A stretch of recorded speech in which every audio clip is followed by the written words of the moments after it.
Hello everyone, स्वागत है आपका हमारे चैनल ज्ञान आता है टीपी पे। आज हम बात करेंगे अंतर्राष्ट्रीय सीमा रेखाएं के बारे में कि कौन सी रेखा किन दो देशों को अलग करती है या उनके मध्य खींची गई है। ठीक है, तो चलिए स्टार्ट करते हैं। पहला है मैगिनॉट रेखा। ठीक है, जो मैगिनॉट रेखा है वो फ्रांस और जर्मनी के बीच खींची गई है। ठीक है, जो मैगिनॉट रेखा है फ्रांस और जर्मनी के बीच खींची गई है। अब इसको कैसे याद करेंगे? याद करने का एक ट्रिक है कि देखिए यहाँ पर मैगिनाट में भी 9 है और फ्रांस में भी 9 है और जर्मनी में भी 9 है। ठीक है, इन तीनों में 9 है। तो मैगिनॉट रेखा, जो मैगिनॉट रेखा है वो फ्रांस और जर्मनी के मध्य खींची गई है। ठीक है, अगला क्वेश्चन है कि रियो ग्रांडे नदी, जो रियो ग्रांडे नदी है, जो रियो ग्रांडे नदी है वो यूएसए और मैक्सिको को अलग करती है। ये बहुत ही इंपॉर्टेंट है, ये जो है ये बहुत ही इंपॉर्टेंट है। वनडे एग्जाम में पूछ लेता है कि जो रियो ग्रांडे नदी है किन दो देशों को अलग करती है? तो अमेरिका और मैक्सिको, अमेरिका और मैक्सिको को अलग करती है। ठीक, तो अब देख लेते हैं अगला। अगला क्या है कि डूरंड रेखा। अब जो डूरंड रेखा है वो भारत और अफगानिस्तान के बीच खींची गई है। ठीक है, जो डूरंड रेखा है।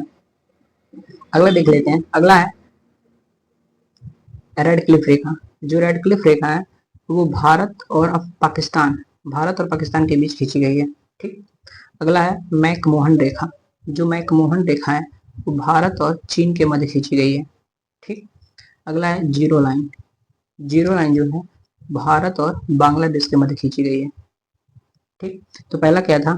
मैगिनॉट। जो मैगिनॉट है वो फ्रांस और जर्मनी के मध्य, ये बहुत इंपॉर्टेंट है। रियो ग्रांडे नदी यूएसए और मैक्सिको के अलग। ठीक है, जो डूरंड रेखा है वो भारत और अफगानिस्तान के मध्य खींची गई है। ठीक है, जो रेड क्लिफ रेखा है वो भारत और पाकिस्तान के मध्य खींची गई है। जो मैकमोहन रेखा है वो भारत और चीन के मध्य खींची गई है। जो जीरो लाइन है वो भारत और बांग्लादेश के मध्य खींची गई है। यहाँ पे बार रहेगा, गलत लिख दिया गया, बांग्लादेश रहेगा, के मध्य खींची गई है। ठीक है, अब आगे देख लेते हैं। अब अगला देख लेते हैं। अगला क्या है? मैन रहीम रेखा। देखिए वहां पे क्या था? मैकमोहन रेखा जो भारत और चाइना के बीच में था। ठीक है, यहाँ पे क्या है? मैन रहीम रेखा है। जो मैन रहीम रेखा है वो सोवियत रूस और फिनलैंड के मध्य खींची गई है। जो मैन रहीम रेखा है किसके बीच खींची गई है? सोवियत रूस और फिनलैंड के बीच खींची गई है। अब देख लेते हैं अगला 38 डिग्री समानांतर सीमा रेखा। जो 38 डिग्री है ना उसको 38 डिग्री उत्तरी अक्षांश भी कह सकते हैं और 38 डिग्री समानांतर सीमा रेखा भी कह सकते हैं। ठीक है, जो 38 डिग्री समानांतर सीमा रेखा या 38 डिग्री उत्तरी अक्षांश रेखा जो है वो उत्तरी कोरिया और दक्षिणी कोरिया के मध्य खींची गई है। ठीक, अगला क्या है कि 49 डिग्री समानांतर सीमा रेखा या 49 डिग्री उत्तरी अक्षांश रेखा जो है वो किसको अलग करती है? तो ये अलग करता है यूएसए और कनाडा के, यूएसए और कनाडा को। ठीक, अगला देख लेते हैं। अगला है कि 17 डिग्री समानांतर सीमा रेखा। 17 डिग्री समानांतर सीमा रेखा या 17 डिग्री उत्तरी अक्षांश रेखा। ठीक है, ये किसको किसके मध्य है? तो उत्तरी और दक्षिणी वियतनाम के मध्य है। ठीक है, अब अगला देख लेते हैं। अगला है आपका लेते हैं अगला है आपका 141। ठीक है, 141 डिग्री पश्चिम देशांतर रेखा। ठीक है, ये किसके मध्य है? तो ये अलास्का और कनाडा के मध्य है।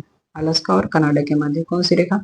141 डिग्री पश्चिमी देशांतर रेखा। ठीक है, ये तीनों जो है ना, ये तीनों आपके अक्षांश रेखा है, लेकिन ये जो केवल है ये देशांतर रेखा है।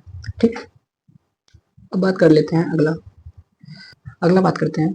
अगला क्या है कि विक्टोरिया झील। ठीक है, जो विक्टोरिया झील है, विक्टोरिया झील अफ्रीका में है और विक्टोरिया झील को हम विक्टोरिया नांजा के नाम से भी जानते हैं। ठीक, क्वेश्चन ऐसे पूछ लेता है कि विक्टोरिया झील किन 3 देशों के बीच में अवस्थित है? ठीक है, तो एक ट्रिक है, याद रखिएगा, वाई के टी। वाई से क्या है? युगांडा, के से क्या है? केन्या, टी से क्या है? तंजानिया। देखिए यहाँ पे ये लेक है, विक्टोरिया लेक है। ठीक है, यहाँ पे क्या है? केन्या है, यहाँ पे क्या है? युगांडा है, यहाँ पे क्या है? तंजानिया। इन तीन देशों के बीच में क्या है? विक्टोरिया लेक है। ठीक है, तो ये रहा आपका अंतरराष्ट्रीय सीमाएं रेखाएं। ठीक है,